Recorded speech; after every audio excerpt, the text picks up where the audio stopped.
Gently close your eyes.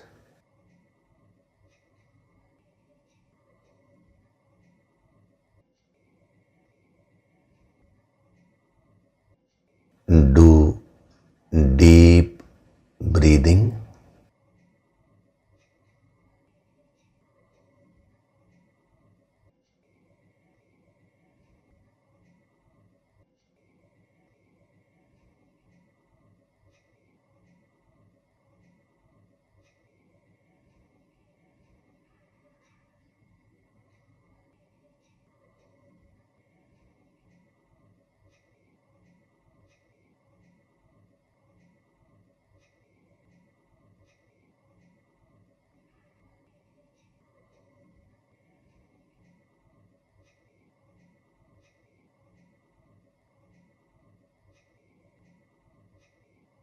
We'll chant Om once together. Synchronize the chanting of Om with your exhalation.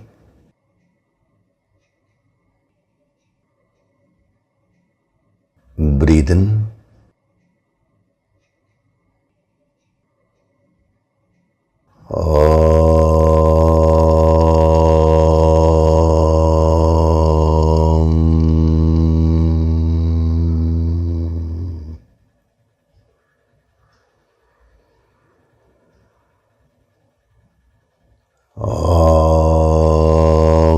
Sahana vavatu, sahanau bhunattu, sahaviryam karavavahai, tejasvinavaditamastu ma vitvishavahai. Om Shanti, Shanti, Shanti.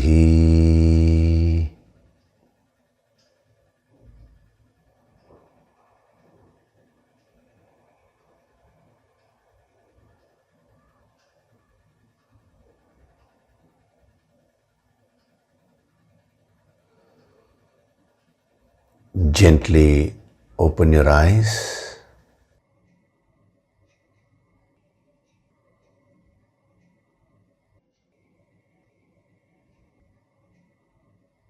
We'll chant verses 11 to 15 of chapter 3.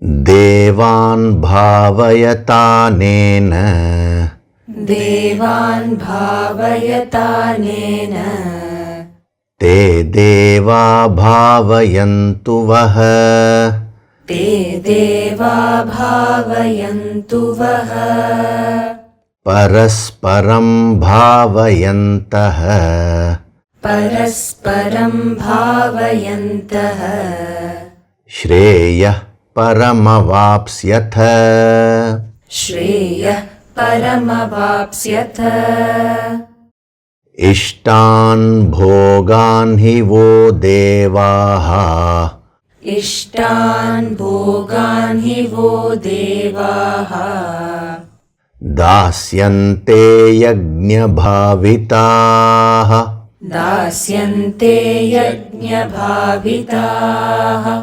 taidattana pradayaibhyaha, तैर्दत्तान प्रदायैभ्यः yo bhunkte stena eva saha, यो भुङ्क्तेस्तेन एव सः yajnashishtashinah santaha, यज्ञशिष्टाशिनः सन्तः muchyante sarvakilbishaihi, मुच्यन्ते सर्वकिल्बिषैः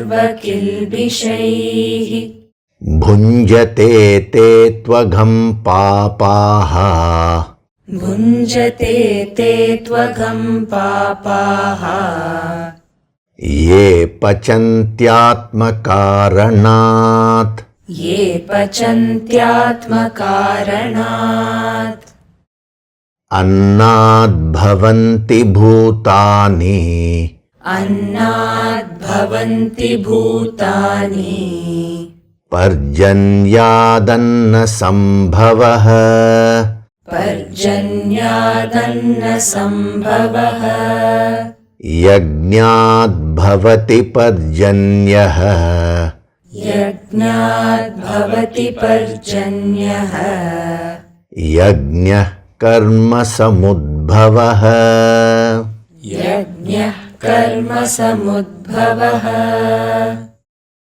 कर्म ब्रह्मोद्भवं विद्धि कर्म ब्रह्मोद्भवं विद्धि ब्रह्माक्षरसमुद्भवम् ब्रह्माक्षरसमुद्भवम् तस्मात् सर्वगतं ब्रह्म तस्मात् सर्वगतं ब्रह्म नित्यं यज्ञे प्रतिष्ठितम् नित्यं यज्ञे प्रतिष्ठितम्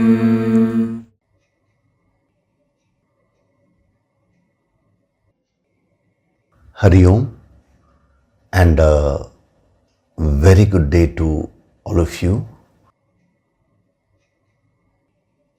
So we have been seeing the Tamasic approach towards yagna, or we can say towards life in general,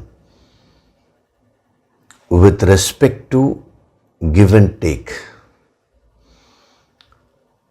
See, when the word yagna is used, it looks as if he is asking you to practice something which is different from what's happening in life. That is how your mind usually understands it. That is why he brought in this principle of parasparam, that is give and take. So once we understand this principle of give and take, we'll see that the principle of yagna is not something new for you to pick up and practice. Yagna is already going on everywhere. That is the giving and taking, the incoming and outgoing aspects of the world. That is, in each and every part of the world, these two aspects are going on. So when he says you need to practice yagna, what does he mean? Already yagna is happening. So what he means is you should consciously learn this principle, practice it and master it.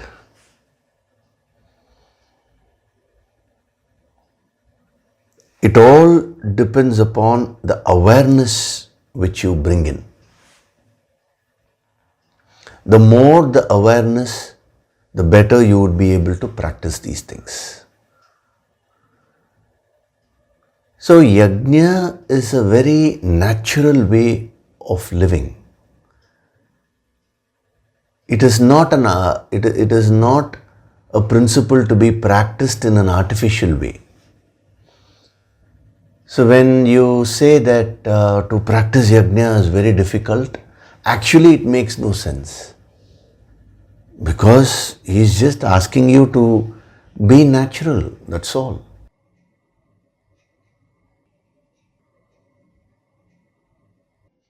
You know, even when in the yogic practice of pranayama, when it is said breathe deeply, now many people ask, how do we breathe deeply? That is very difficult. And now it is not difficult at all if you just go with the flow. Breathing is something which is happening all the time. You are breathing. They are only asking you to extend the breath to the extent you can. That is pranayama. Pranayama means extension of breath. So when you are inhaling, which you are anyway doing, it is naturally happening, they are asking you to consciously extend it a little more to the extent you can. And then whenever you are exhaling, exhale completely to your capacity. And as your capacity increases, your extension of breath, that is the inhalation and exhalation, will keep on increasing. So yoga is a very natural process. Consciously attuning yourself to the laws of nature, that is what is yoga. The principle of yoga I'm talking about. Yoga is not about doing something artificially. Due to your previous habits, you may feel as if something very difficult is being given to you to practice. Actually, it is not. So what we are studying here are all subtler aspects of yoga. How do we perfect our actions? How do we purify ourselves when we are acting? All that is only Karma Yoga. These are very subtle principles. And one of the central principle, we can say, when it comes to yoga or when it comes to life itself, is yagna. So the moment yagna is given, when that word yagna is given, your mind understands it as a principle now, as if it's a new principle which I need to now implement in my life and all that. No. Just look around. That's why this parasparam, give and take, will help you to understand yagna much better. If you look around in each aspect of life, in every part of the world, this giving and taking, that system is present. The functioning of two opposite forces.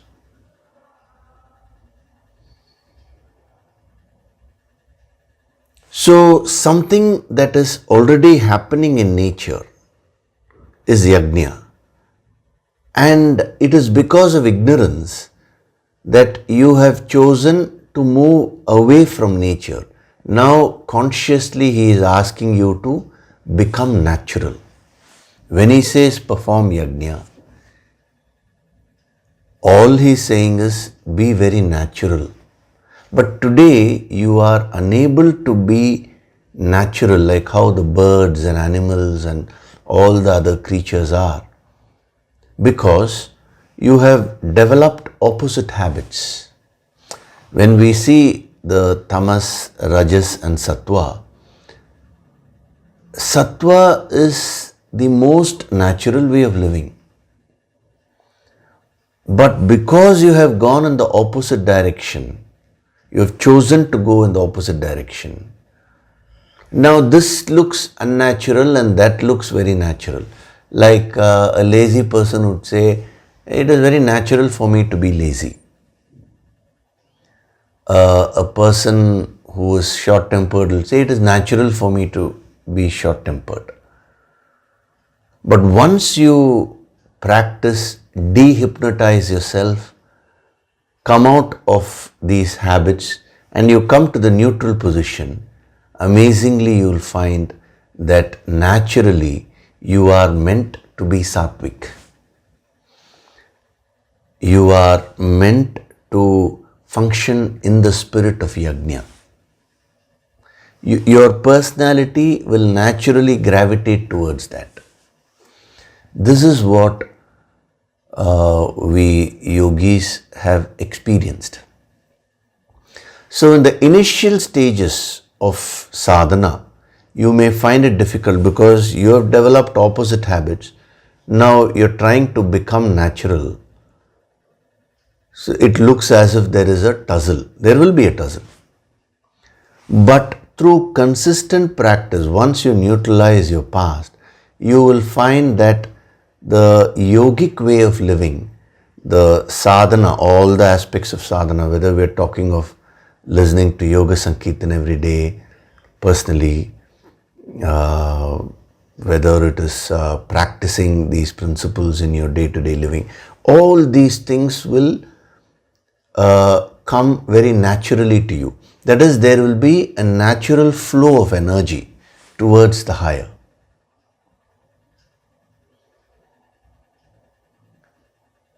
See, you are like an iron piece. The infinite is like the magnet, the higher energy. So the magnet will naturally attract the iron piece towards it. But the problem is, let us say there is a lot of mud covering on top of the iron piece. The iron piece is buried inside a thick layer of mud. Then even though the magnet is there, the iron piece is not moving up. So similarly, even though you're naturally meant to be spiritual, you're naturally meant to function in a spirit of yagna, you're naturally meant to be balanced in terms of giving and taking, you're naturally meant to gravitate towards the infinite and manifest all your powers. Why isn't that happening? Because of the thick mud covering of ignorance. So through sadhana, when we remove all the mud covering, then what will happen is the iron piece will start gravitating towards that magnet automatically. This is what happens in the yogic path. As you keep doing sadhana and as you keep removing all the layers of ignorance, as you keep purifying yourself, you will find that your mind will automatically start gravitating towards the infinite.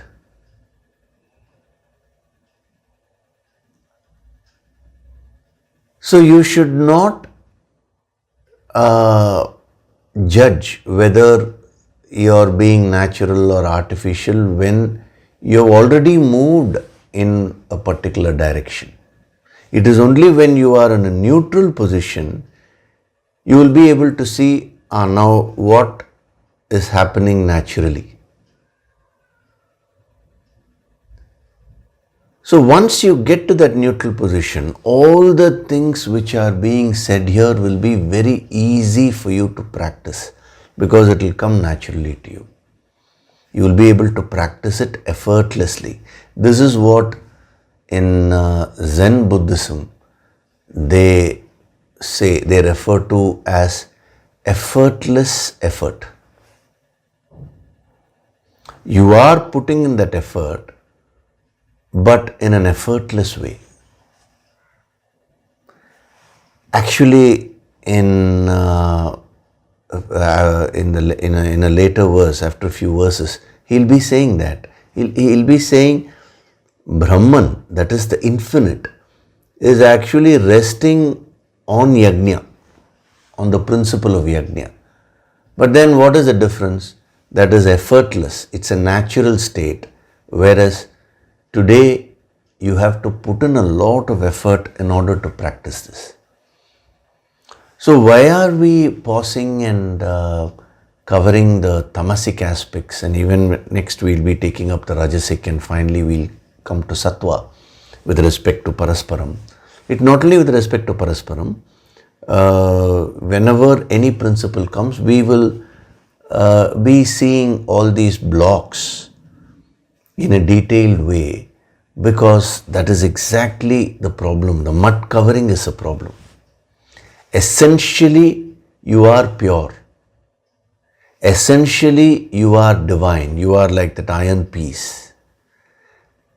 if you are left to yourself in a neutral position, there is no necessity for all these sessions and all that. You will naturally gravitate towards the magnet of infinity and you will become one with it.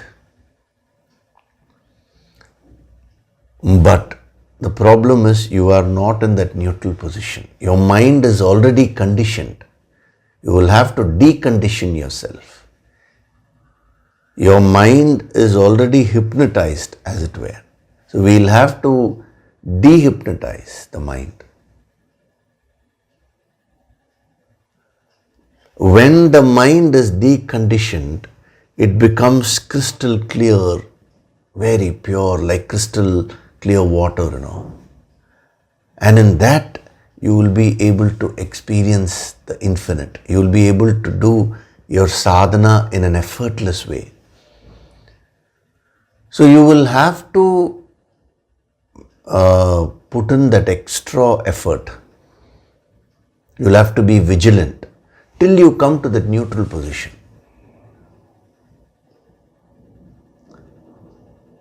Some people have asked this question, especially one sadhak has sent a mail saying that, Sir, all these principles seem so difficult to practice. Why is that? If I am the infinite, why is it so difficult? Yes, you are the infinite, but your consciousness has got separated like the iron piece which has got separated from the magnet. And even if it's separated, that's okay, it can rejoin, but it has gone and got itself buried under a thick layer of mud. The ignorance is very strong. So that is why you may find it difficult, but you should never lose heart. A sadhak is one who will never lose heart. There is a saying, try till you succeed. It's a beautiful saying. That is the very principle of sadhana. We don't accept failure. We don't consider falling as failure, first of all. We only consider it as a learning experience. And we go on learning till we succeed, till we get what we want. So what is it that you're wanting? You want the infinite. Keep on trying. It is in trying that you should find your happiness. Once you are very happy in trying, in putting in the effort, then your journey will become very smooth and you will become extremely consistent. So when all these noble principles are being given to you, now you may get disheartened. That's why the questions are coming, sir, it's so difficult and all that. Tell me, you take any art in life, any skill, is it easy in the beginning? If a person is playing the violin, so wonderfully, or if a person is playing the flute very, in a nice way, how many years of effort that person would have put in? Classical singing, many years. 12 years, 15 years they take. And even at that point, they can't say that, now I have mastered the whole thing. So if a worldly art requires that kind of consistency, patience and hard work, focused effort, what about the spiritual growth? What about control of mind? It definitely requires that much. So don't look for instant solutions. See, today people are lacking that patience. They want instant benefits. See, our sadhana does give instant benefits also. Those are all incidental benefits. But your goal is way, way beyond all these finite benefits. Don't compromise there. Your ultimate purpose in life is the infinite. You are like that iron piece, and your purpose is to move towards that magnet and become one with it, the magnet of the infinite. This is what Vivekananda said, arise, awake, stop not till you reach your goal, he said. What is that goal which he's talking about? Merging with the infinite. So come out of this mindset that all these things are very difficult. See, when you put in enough practice, any art, any skill becomes easy. It is practice which makes you perfect. It is practice which makes things easy for you.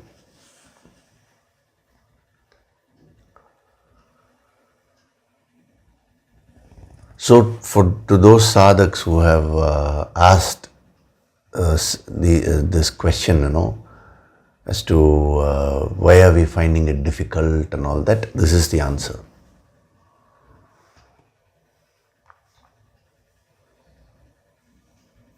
What is interesting is, once you become satwik, you will find it very difficult to get into tamas or rajas. Even a simple habit like waking up early in the morning, once you get established in that, you will find it very difficult if you wake up late. Assuming you're getting enough sleep and all that, that goes without saying. It becomes a natural habit. So in case, let's say you're traveling and all that, and due to which the schedule is disturbed a bit, your body, your mind, your pranas, everything will just wait for you to get back to that schedule of waking up early again. So you will quickly come back. This is provided you are established in that habit. So this is how we should approach the whole thing. Then there will be no frustration. So no point in just trying a few times and saying this is difficult, and then you will only be the loser. So spirituality is like a long-term exercise.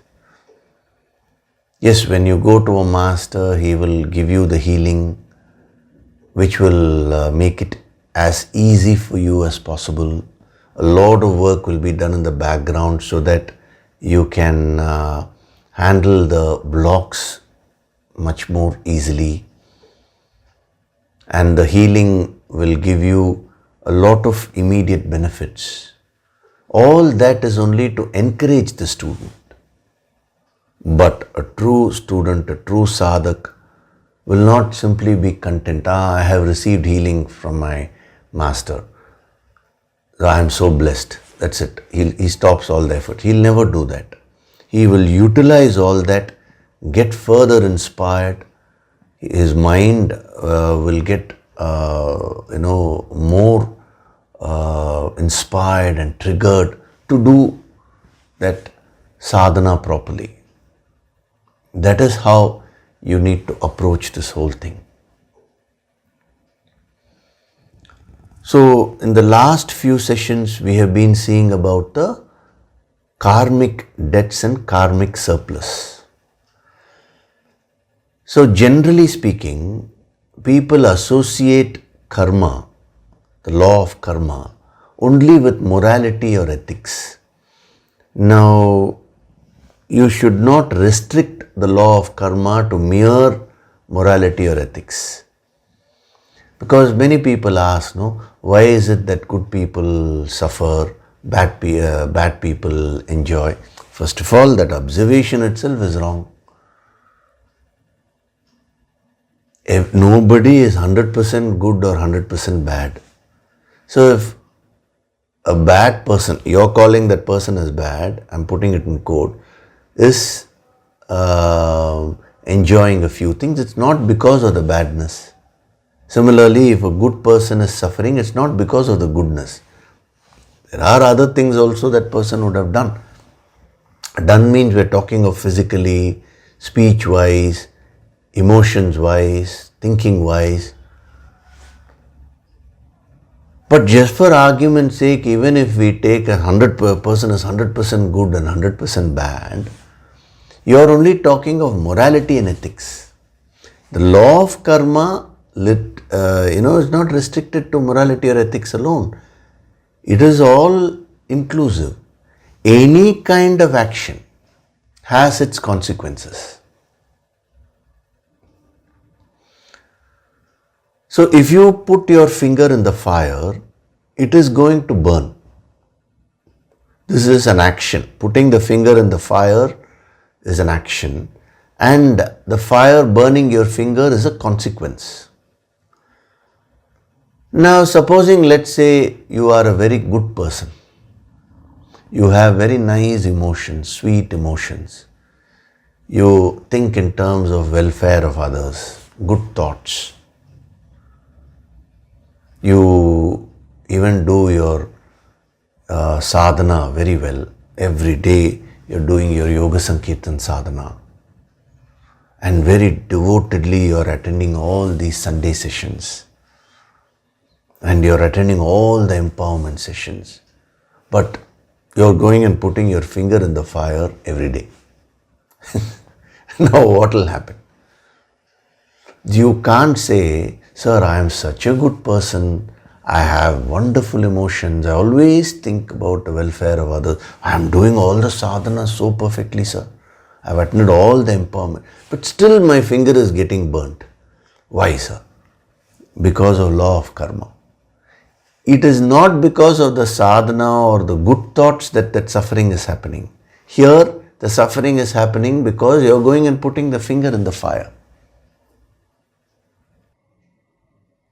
So you should understand this principle of karma in its entirety,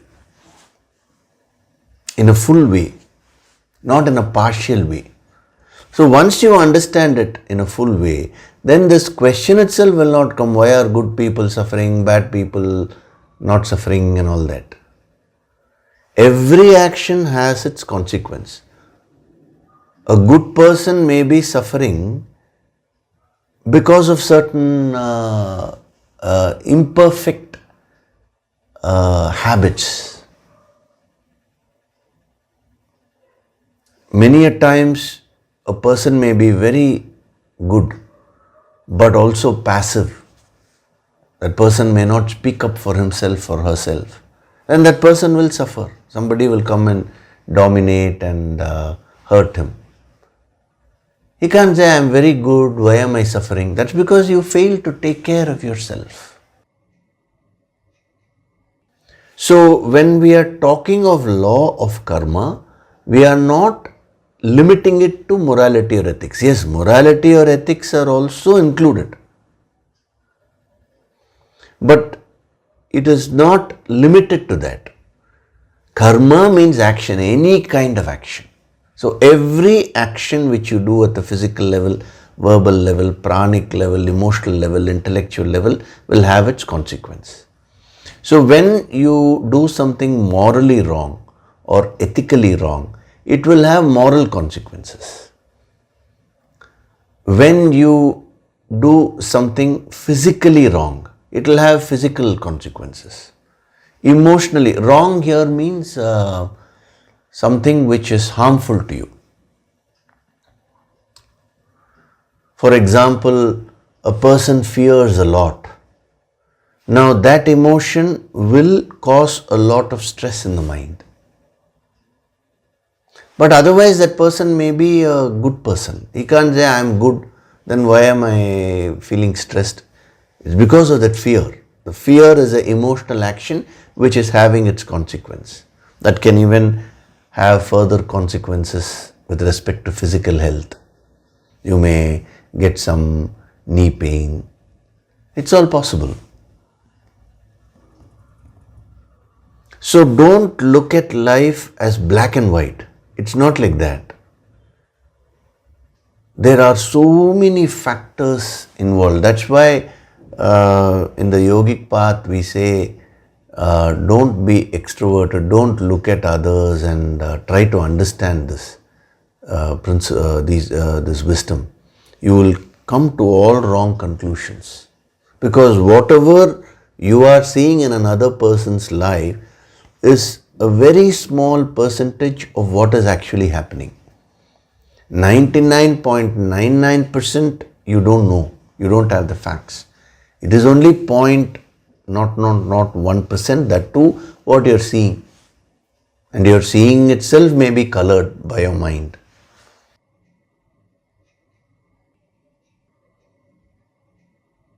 So, if you want, you can use the word karmic deficit also. See, when we say karmic debts, some of you may take it only morally. But let's use the word karmic deficit. Then it becomes more neutral. Actually, both mean the same only. Karmic debts or karmic deficit. It is only the way you understand which matters. So, karmic debts means karmic deficit. So, let us say you are not eating nutritious food. You are creating a karmic deficit with respect to health. So, that will have its consequences. You may be morally and ethically a very good person. Still, you will suffer from certain diseases because a karmic deficit is being created in that area. A karmic debt is being created in that area. So, rina means debt or deficit. So, the opposite of deficit is surplus. That's why we use the word surplus. So, in every aspect of your life, go on creating the karmic surplus. That is in your hands. God or that supreme power, the infinite, is neutral. God neither gives nor takes. That supreme power is just the fulfiller of this law of karma. It is you who give, it is you who take. So when you create karmic deficits in life, karmic debts, then the supreme power will create problems in that area. Actually, it is not the supreme power which is creating the problem. It is not God who is creating problem. You are only creating those issues. Similarly, when you create karmic surplus, a lot is given to you. That infinite supreme being, that God principle, is 100% neutral.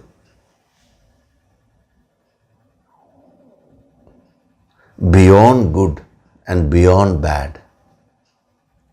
Your life is your making. This is what the law of karma teaches you. You know, it's such a powerful wisdom because it makes you so powerful. When your life is in your hands, now doesn't that make you so powerful? It doesn't matter what your past is. Today you have that power to change. You may have created a lot of karmic deficits in certain areas of your life. There's nothing to worry. Today you start creating the surplus. Don't expect immediate results. The past debits have to be neutralized. So you go on crediting your money today in your bank balance. A time would come where all the debts will be wiped off and then a positive bank balance will start. All that is required of you is an understanding of this law and then practicing this to the core consistently. See, many people, they practice it a little bit and then they again go back to their own ways. Such people cannot achieve much in life.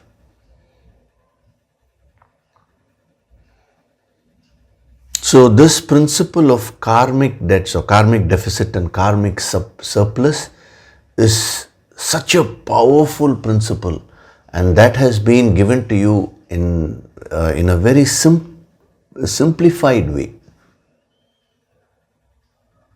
One sadhak had written in that YouTube comment section, Sir, I've read a lot of books.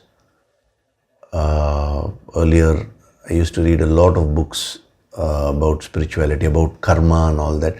And all that knowledge only made me more and more confused.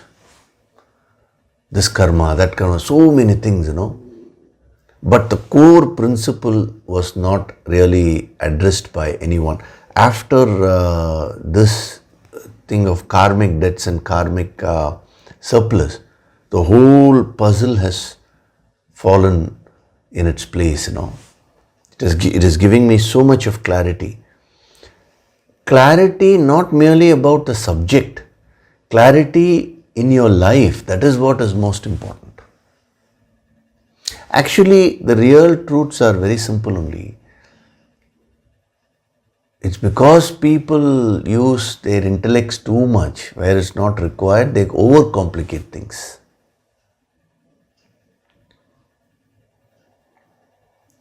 So this is the base.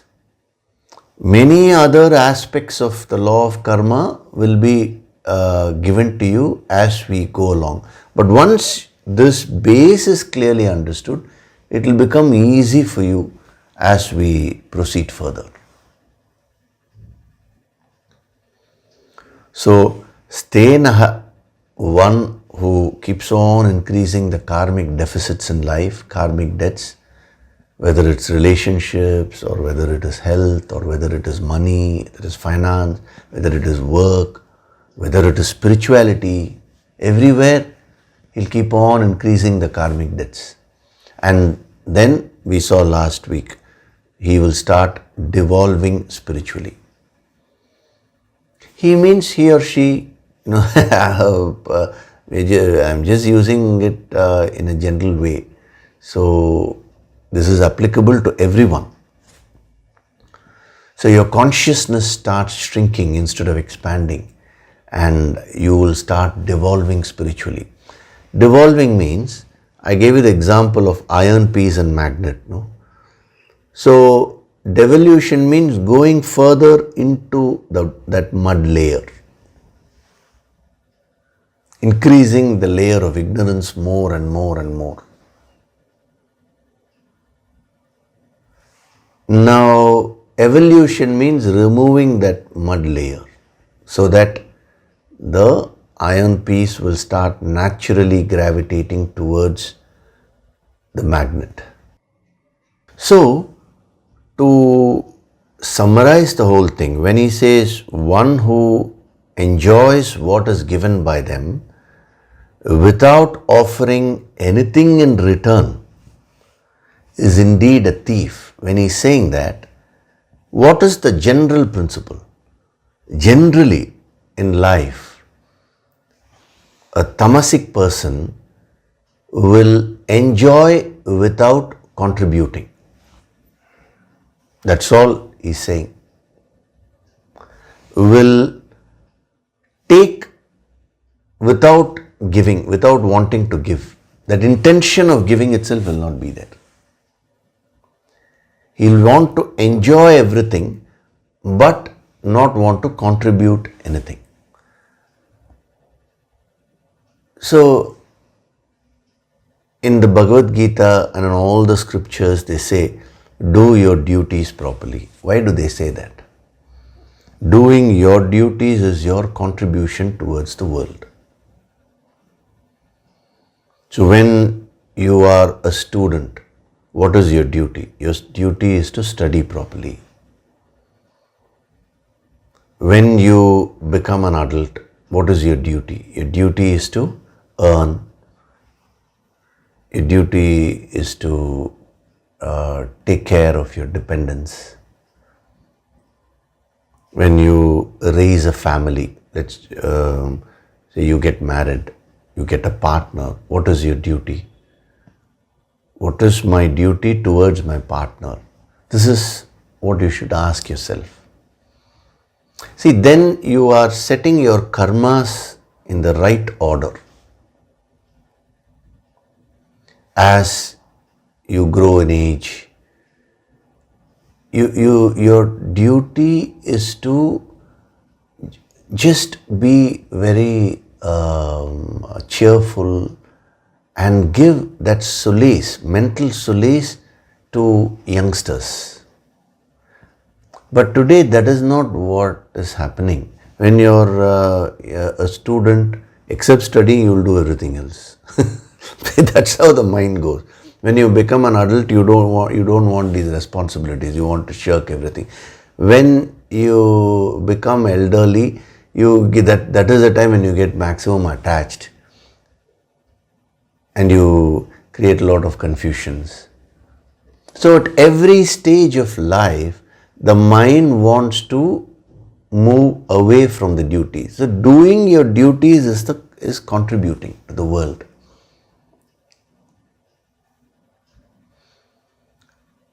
So every day when you focus on doing whatever you ought to do and thus contributing towards life, when you go and sleep in the night, when you hit your pillow, you will fall off to sleep so peacefully. Your sleep, the quality of your sleep will be so high, It is because you fail to balance this out properly that all your stress is there.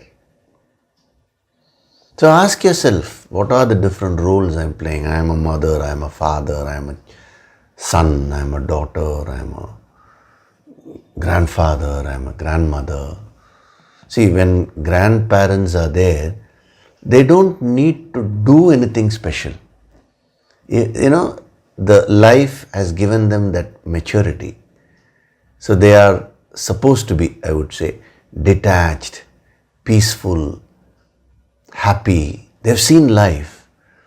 So just their very presence is, supposed to give that energy to others.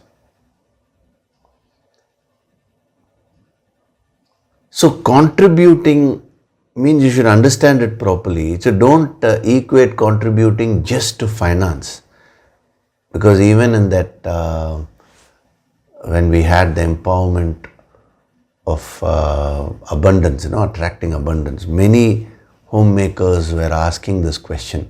When you talk of planning finance, I am not earning directly. And so it is not about earning money or not earning money. It is about contributing. So understand that word, contributing properly. So he says, one who enjoys what is given by them without offering anything in return. So it is not merely in terms of money. See, life is not just merely money transactions.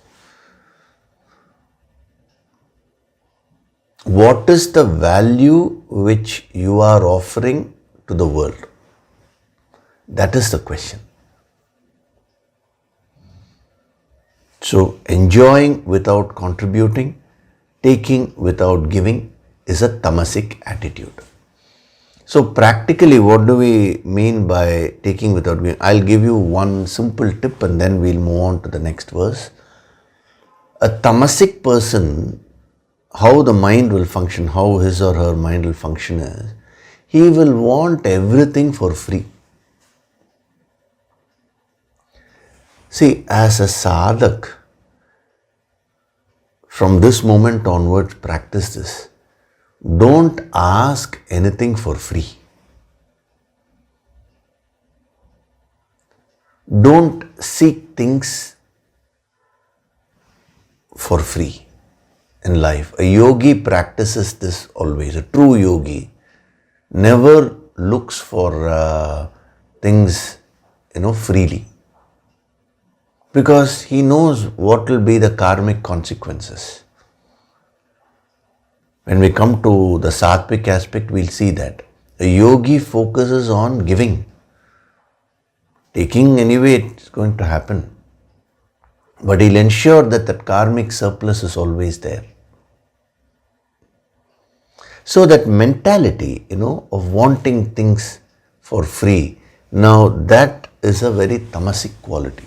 You should overcome that. And incidentally, when you overcome that, nature will fill you with a lot of wealth. That is what is very interesting. Because you are creating the karmic surplus. When you are wanting something for free, what is that mentality? You are creating a scarcity mentality. That is why you are wanting it free. So you will continue to remain in that scarcity mentality, and that's how your life will be. You will not be able to attract affluence. So incidentally, even financially, from a wealth point of view, if you want prosperity, practice this. You practice it and see. Focus on what you're contributing, what you need to, what you ought to do. With full heart, with full zeal, with that full energy. And then you will find, you may have to go through some testing periods. Nature will test you. Are you consistent? It will throw some challenges and see whether you are still holding on to that principle. If you pass all those tests, thereafter you will find that the consequences of your actions will be so wonderful. You would have created so much of karmic surplus in life that it will start giving you so much back. So, as a rule, from this moment onwards, if you want to progress spiritually as sadhaks, don't look for anything free.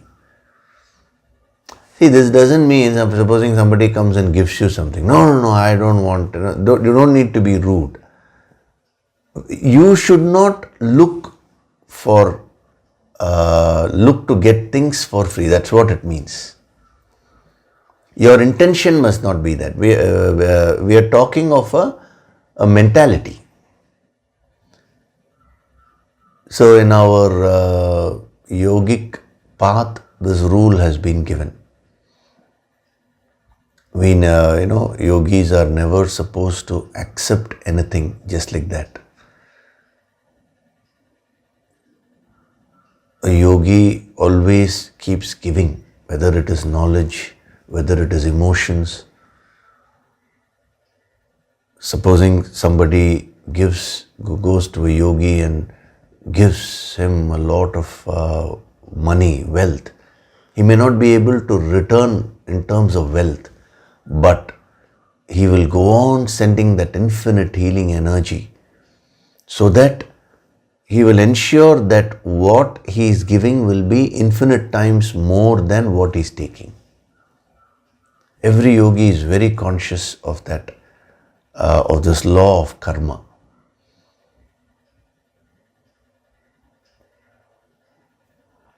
So you can give what you have. So you will have certain talents, you will have certain skills. See, if nothing else, you can give a wonderful smile to others, no? I'm saying wonderful smile, but actually true smile is wonderful only. You can wish for others, no? At least that you can do. That means you're contributing towards the positive energy. So yogi always, is in a meditative state. He keeps sending that healing energy to anyone whom he meets and even to others in general. So there is always a karmic surplus for a master. So you should strive to get to that level of continuously creating karmic surplus in your life. It happens only through sadhana.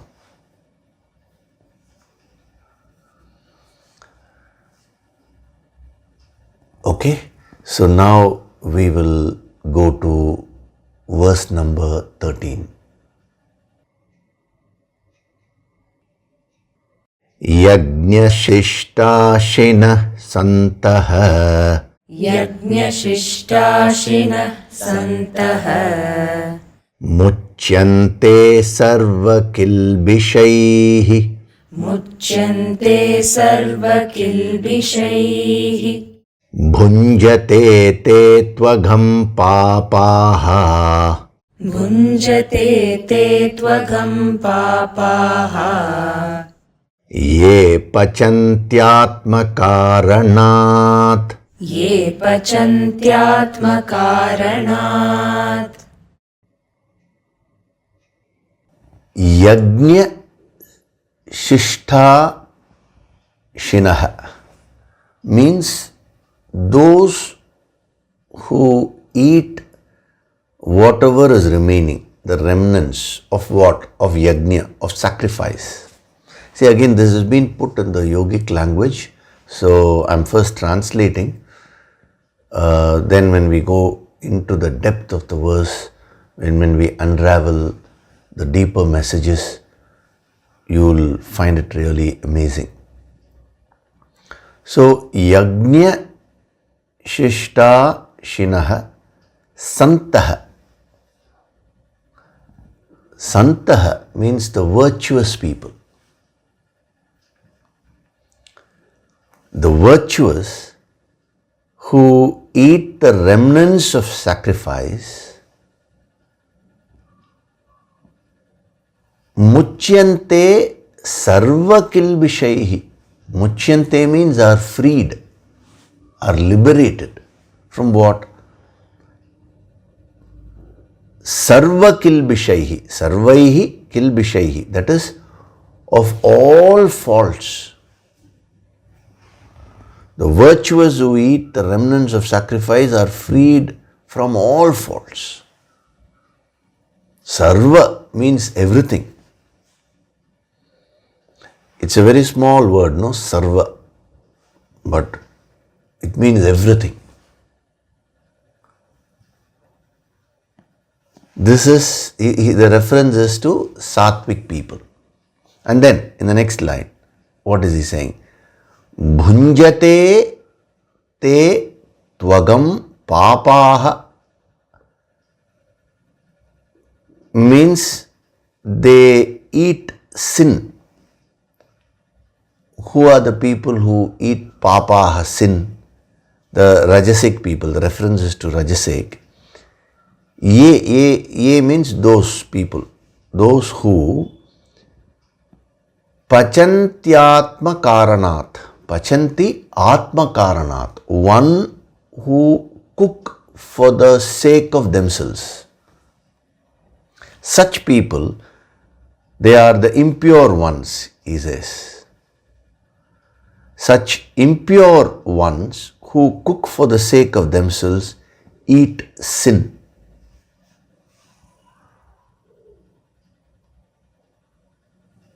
Agham means impure. What is interesting is, a few verses back, he started off by saying, act for the sake of yagna, if you remember. Now he is talking about the rajasic person here. What is their attitude? Their attitude is they work for themselves, who cook for themselves. See, what is interesting is, he is using the word Atma Karanat. Now the word Atman means the self. The word Atma is used generally to mean the soul only. But here, he is using the word Atma to refer to selfishness, one grade of selfishness. See, Tamasic people are very highly selfish. Rajasic people are less selfish, but there is that element of selfishness in them. And then come the satwik people, we'll come to that. But what I want you to understand is, he's using the word Atma Karanat. Now, Atma means the soul. So, elsewhere, he'll say, now, generally masters say, work for the sake of Atman. Atma Karanat, you should work. So, if you don't understand the spirit of what he's saying, the context, you will get very highly confused. Sometimes the word here the word Atma is used to denote selfishness. In one Upanishad, the word Atman is used to refer to the body, physical body. That is why we say, don't get caught up with words. As Shakespeare said, words, nothing but words. If you get caught up with words, you will get into confusion. You should go beyond the words and understand the principle. Once you understand the principle, we can use any word to denote anything. See, all the differences which the followers of different religions have, differences of opinion, is all because they have not understood the true principles of what their masters gave. Different words were used. Even if you take the very principle of God. Now, one master called God as Rama, one master called as Krishna, one master as Brahman, the infinite. Another master said Father in heaven. Another master may have used another terminology. These are all different words used, but referring to that one God principle. So when you get caught up with words, you will find that they are all different. I am a Hindu, he is a Christian, he is a Buddhist, and there's so much of confusion. But when you understand the source principle, the God principle is one, it's the infinite. Whether you call it the Father of heaven, whether you call it Shunya, zero, as some Buddhists call it, whether you call it Purnam, the infinite, as is mentioned in the Upanishads, what does it matter? It all refers to that one supreme reality.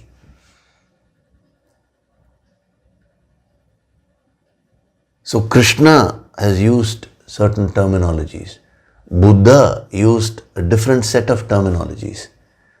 Jesus Christ, he used a different set of terminologies. Mahavira, he used certain terminologies. The difference is in the terminologies, but all of them are referring to that one principle. So, this is a classic example where the word Atman is being used to refer to selfishness. Because otherwise, generally, in spirituality, when we say one works for the sake of Atman, now what would you say? You'll say, oh, he is a very spiritual person. He says, no, he is not evolved. If you work for the sake of Atman, he says you're creating papaha, sin. So there you will get stumped. See, what's happening today is people have, what do they call it, amnesia. When they are reading this, they will forget everything else. So they say, Atma Karana, that's all. Then they'll go to the next verse. Atman may be used in a totally different context. Then they'll forget this and they'll just simply keep dabbling with those words again. In effect, you just merely keep dabbling with words, you don't go deep enough. That is why in the second chapter itself, Krishna gave this warning. He said, he talks of the Pandits who get caught up with the words of the Vedas. He says they get lost in that forest of words. And they use flowery words and this and that, but they lose the spirit of it, he says. We saw it in chapter 2, no? So remember, we are having these sessions not to study Bhagavad Gita as a text, not to just merely give you a scholastic knowledge of the Bhagavad Gita. That is not the purpose of these sessions. Not to make you a scholar of the Gita. We are having these sessions in order to understand what life is through the Bhagavad Gita, to make our lives better. Bhagavad Gita is a tool which we are using, but we are studying the core principles of life. This is a fundamental difference between yogic approach and intellectual approach, a mere intellectual approach. Mere intellection will get you caught up with words, but the yogic approach will make you go beyond all these words and get to the core principles. And once you get to the core principles, you will understand that all masters have given the same message only. All the scriptures are giving the same message essentially. They may have used different languages, they may have used different styles, they may have used different terminologies. What does it matter? A true sadhak will be able to go beyond all the non-essentials and get to the core principles. So, you see, even if you take the Sanatana Dharma, it is called Sanatana Dharma. Sanatana Dharma means eternal principles. Dharma is not religion, it is just principles. It can be practiced anywhere. Wherever it is practiced, the Sanskritam terminology for that is Sanatana Dharma.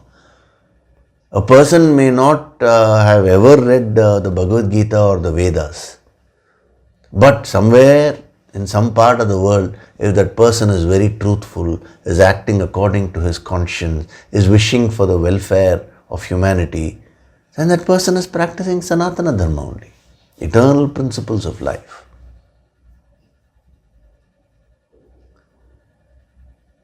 So, when different masters came and gave different approaches, the approach is different, but the principles are one and the same. When they gave different approaches, the followers created a group, and thus different, what we call as sampradayas evolved. Sampradayas means lineage. Like the followers of Adi Shankara, they said we are following that sampradaya. The followers of Ramanujacharya, they said we are following this sampradaya. Followers of Madhvacharya, they follow a particular sampradaya. And then so many branches also.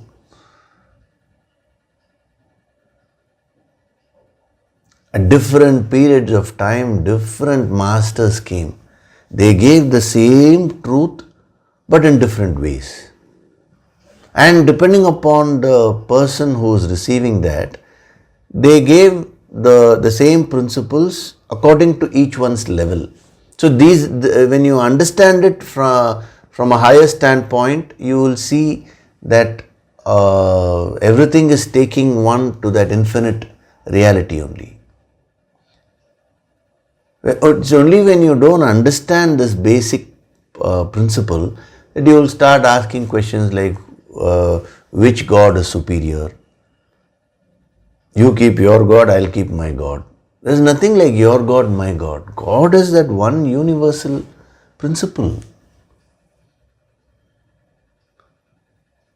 Each one who belongs to a particular sampradaya can grow when, in the truest sense of the term, when they understand the spirit of what these masters have given. Instead, if one doesn't understand this problem, one gets caught up with the mere words and then the rituals part, and then they get stuck there, the various practices, then what will happen is, instead of the consciousness expanding and growing, they will start shrinking there. They'll start fighting with others. Is my sampradaya better or yours better? That question, that thought itself shows that the fundamentals of spirituality have not been understood. No path is superior or inferior. No sampradaya, no lineage is superior or inferior. Because they are all talking about the same truth. No religion is superior or inferior. Actually, if you understand this, you will understand that there is actually no religion. It is all just dharma, principles, eternal principles. In Tamil, the word is aram. Aram means dharma.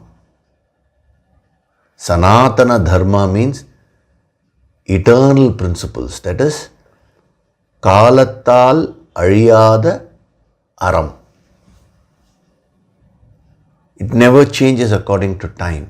What a beautiful definition, if you understand it. So, when you come across such portions where the words which are usually used in a particular context are used in an opposite context, then you should wake up as sadhaks. You should get to the principles.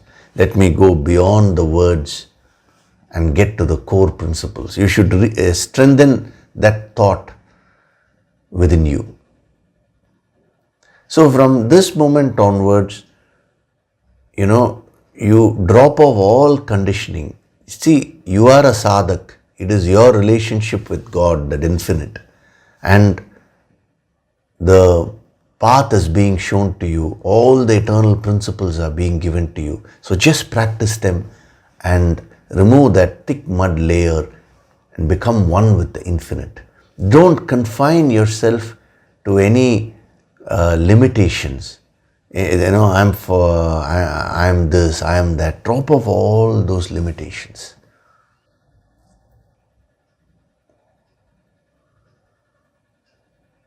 Okay? So, we will get into the deeper messages of this verse step by step from the next session. He's talking of satwik approach and he's talking of rajasic. Of course, we'll be doing the rajasic first and then we'll take up the sattva so that it will be easier for you to understand. Okay. So now we'll have the nididhyasana meditation. Before that, I will take up one question.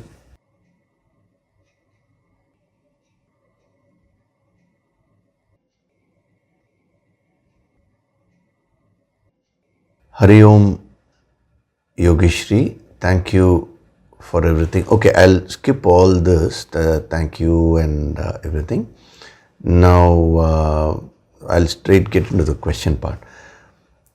Sometimes my mind gets flooded in negativity over small things, mostly related to health or grief. For example, for the past 1 week, I have been feeling some slight discomfort in my right side of the front upper body. So my mind goes to think, what if it's cancer? What will I do? What if I die soon? I don't want to die. All of this in like 1 minute or so. Oh, that is very interesting. So in 1 minute, so many thoughts. Actually, that's a very positive sign. Not that so many thoughts are coming. You become aware of those thoughts. See, in 1 minute, if so many thoughts are coming, generally you cannot be aware of all of them. The fact that you are splitting it up and saying itself means you have grown spiritually. Your awareness has increased, your objectivity has increased. You may not be seeing that, but this is what is a fact. So it's a very positive thing that you're aware of that. And then I keep checking where the pain is. Then I get reminded about one of your principles, that is, you mentioned that a human must never make a conclusion out of fear. So slowly, I self-talk to my mind. I deep breathe, connect to the infinite, and come back to normal. For this, while I have anyways decided to go see a doctor because precaution is always better, what other principles can help me when my mind goes into so much chaos? Because in between those thoughts to my mind becoming normal, I would have already created new karmic debts. How to avoid that? So now you are using the word karmic debt, which is a good thing, which means you have started relating all this to your life, to what is happening to your life. This is the first step towards wisdom. So there is a very practical question which has been asked. Generally, I'll give you the general principle first. See, generally when you get into a train of negative thoughts, what should you do? First thing is you need to understand that it's coming from past karmas only. The past karmas are manifesting in the mind as these kinds of thoughts and negative emotions. So it may be related to your health, it may be related to finance, it may be related to, see, that's the very nature of an untrained mind. It will get agitated, it will start seeing all the negative outcomes, possibilities, and then it will get stressed about that. What if this will happen? What if that will happen? And today you have the internet with you. Internet is a boon if you know how to use it properly. But it is also very dangerous because it can cause a lot of fear and anxiety. Today if you go and search in the internet, any small issue, let's say you have a pain somewhere, like what you've given, pain in the upper part or something you've written, right side or upper part and all that. Now, if you go to the net and put a search, they will say it can be a simple muscle catch, a sprain, this, that. Slowly from there they'll take it up to cancer. Your mind will not get attached to all those simple things. It will always go to the extreme negative and your mind will get attached to that. That is why, even when I took that Kaya Tattva, the wisdom of the body, it's available online, that empowerment program, you should do it as many times as possible because those principles have to go into your system. And one of the main things which was suggested in that course is not to get into the technicalities of your disease.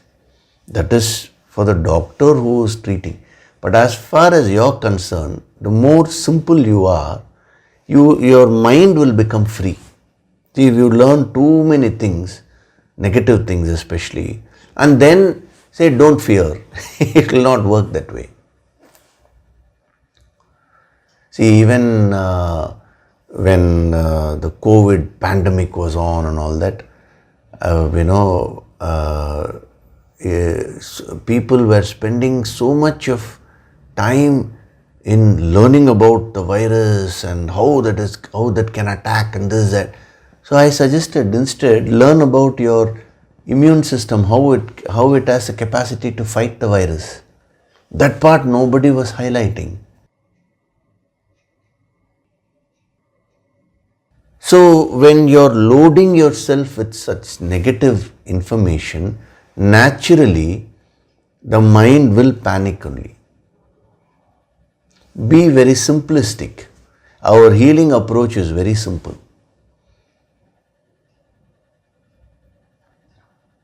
So the mind gets attached to negative possibilities, negative outcomes. And then it creates a whole series of, it starts imagining, visualizing, and then that causes a lot of stress. So how do you come out of this? Whether it is with respect to health or finance or anything, the first thing, the base is you will have to do your sadhana on a daily basis.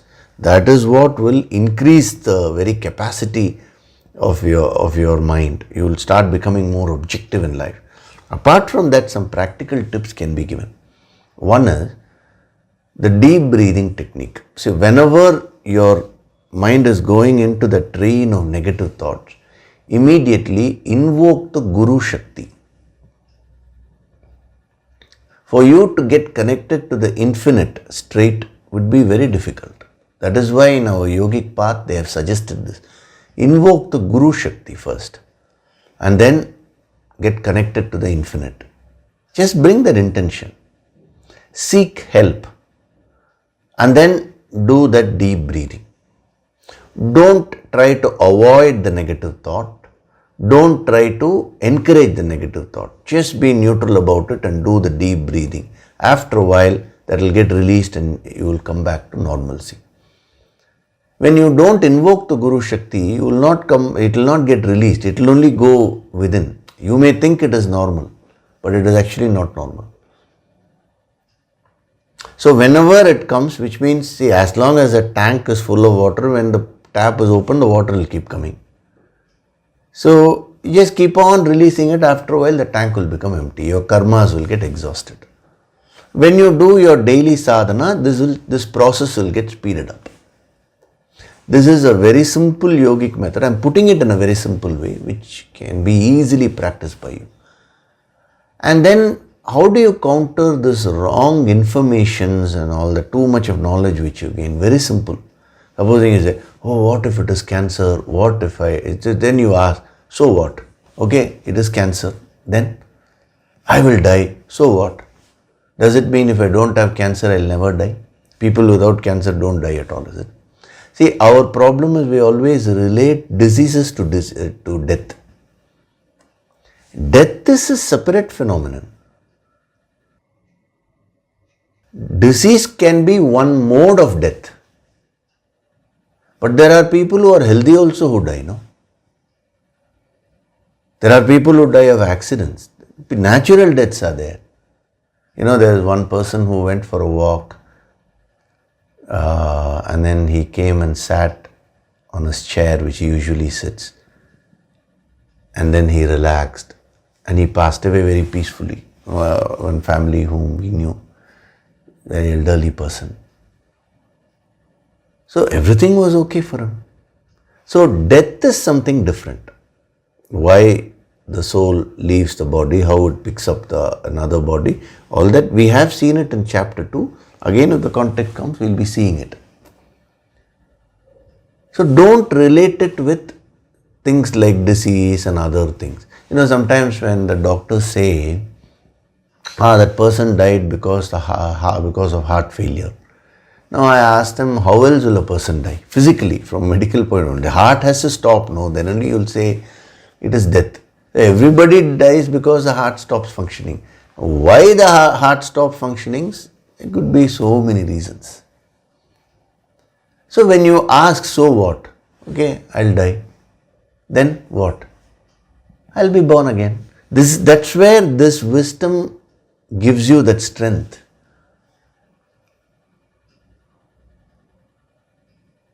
So my life will still continue.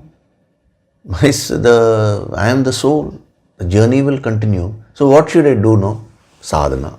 You will come back to the sadhana. So learn this habit of bringing back your focus to sadhana. Whether you get some positive thing in life or whether some negative thing, use them to get more focus in your sadhana. So how do I become very strong internally to be able to face all this sadhana? What has my Guru told me? Do sadhana. In any way you ask, you will come back to this only. So instead of allowing the fear to magnify, question that fear.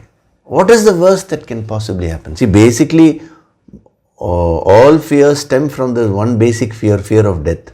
Tackle that itself directly. What is the worst that can possibly happen? I will die. Then, once your mind gets prepared for that, you will get that strength.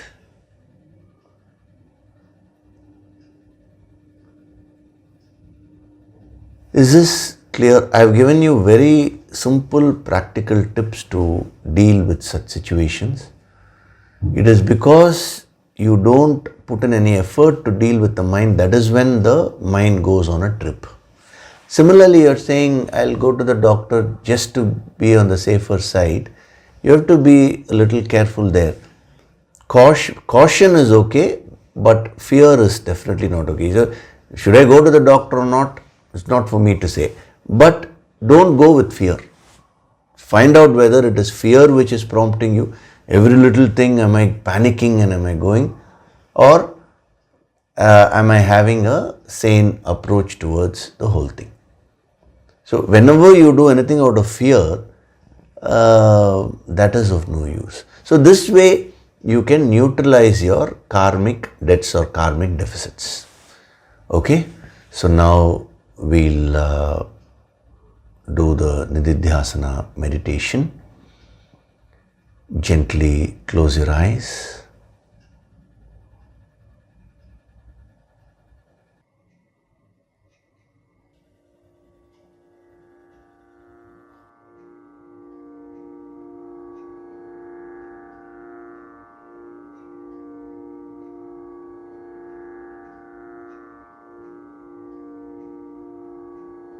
Do deep breathing.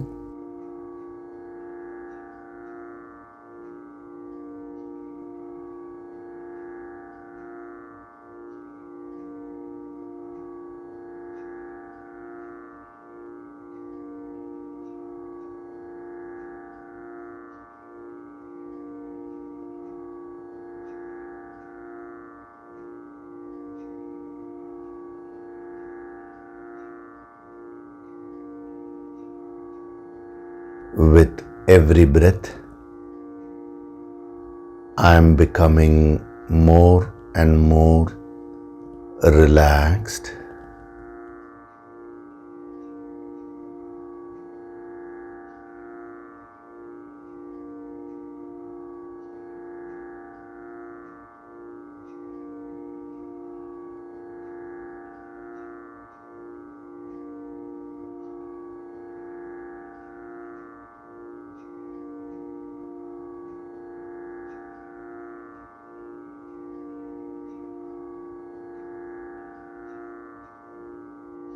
Feel the divine vibrations.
With every breath, I am going deeper and deeper into myself.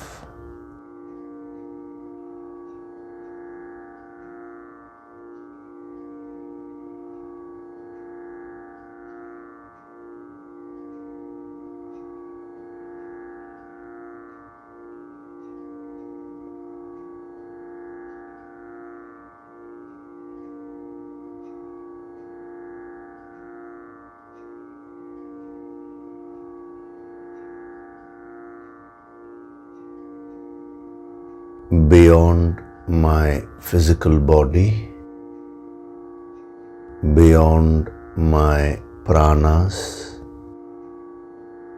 beyond my various emotions and thoughts, lies my real higher self.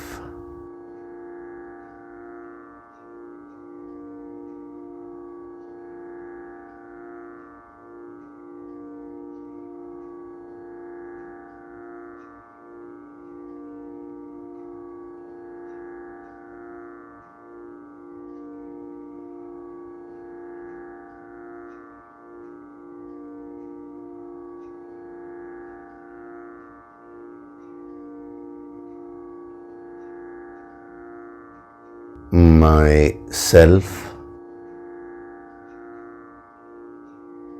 is infinite and divine.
From this moment onwards, I choose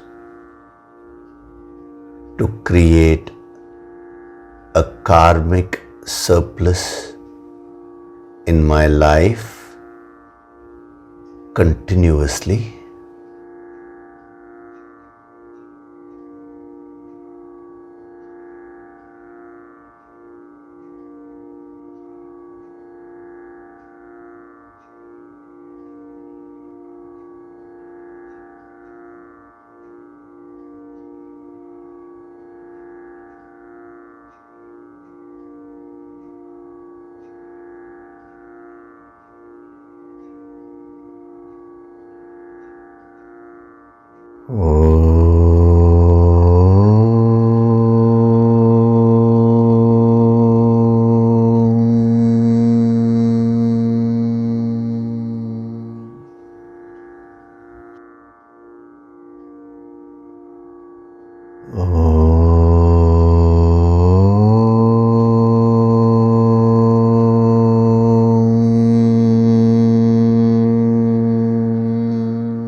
I am Swayam Prakashit, self-illuminating.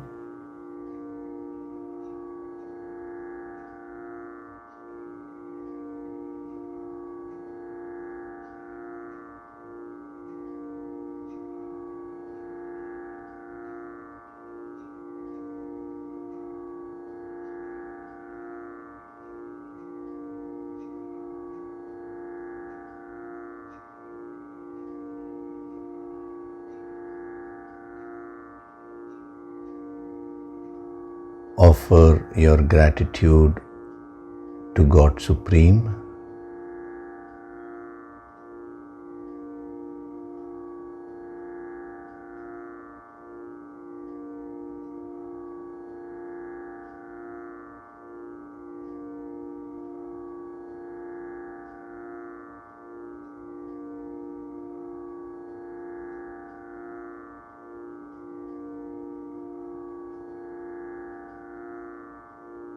Offer your gratitude to your Guru and all the holy masters.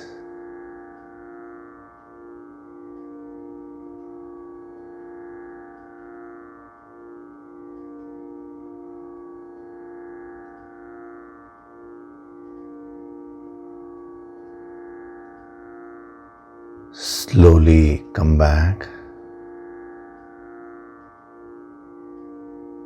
Wriggle your fingers, your toes. Rub your palms together to create a warmth.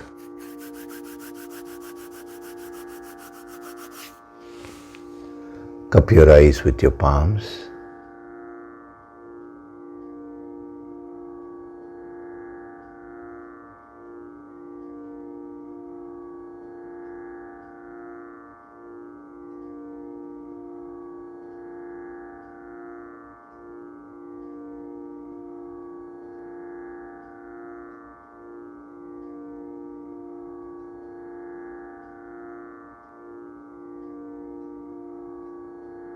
Gently rub your eyes, cheeks, forehead, top of the head, back of the head and neck.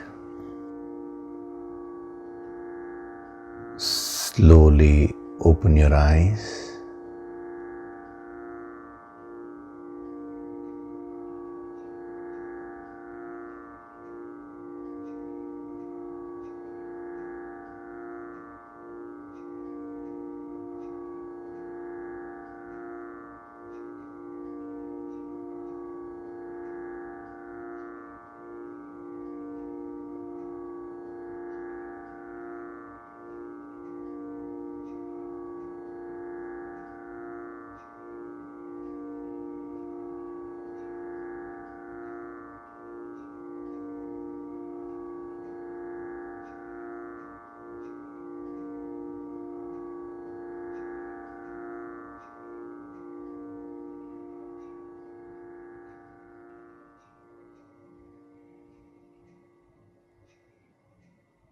Welcome back.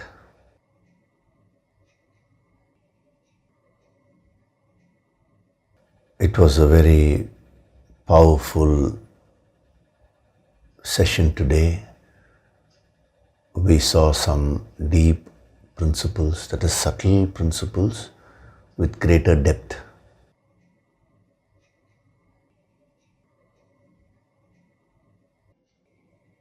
So it is up to you to reflect on them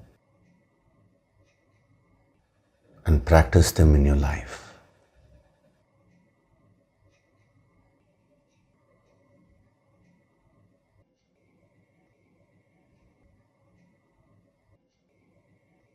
So we are having the Yoga Sankirtan empowerment course by the end of this month. I think all of you have the details with you. So don't allow your mind to get distracted by anything. Don't look at what others are doing. Just focus on your sadhana. See, it is you and your relationship with the infinite. You have an opportunity to receive the higher empowerment energy. Make use of that opportunity. What is my neighbor doing? What about my friends? What about this person? What about that person? If you can inspire them to get on to this higher path, that you do. But otherwise, don't compare yourself with anyone else. Form a direct connection with the infinite. And even with your Guru, there is no other complication actually. It's very simple. This path is very simple, direct. Your relationship with your Guru is also very simple and direct. There's only one purpose: to purify yourself, to take guidance. What else is there? The mind keeps coming and bringing in so many confusions. So be consistent with your sadhana and remember, from that moment when you commit to attend the empowerment program, you will be receiving a lot of blessings, a lot of healing energy, special preparatory healing energy. All of you would already be experiencing that, no? Okay, so I'll see you in the next session. Thank you very much. Hari Om.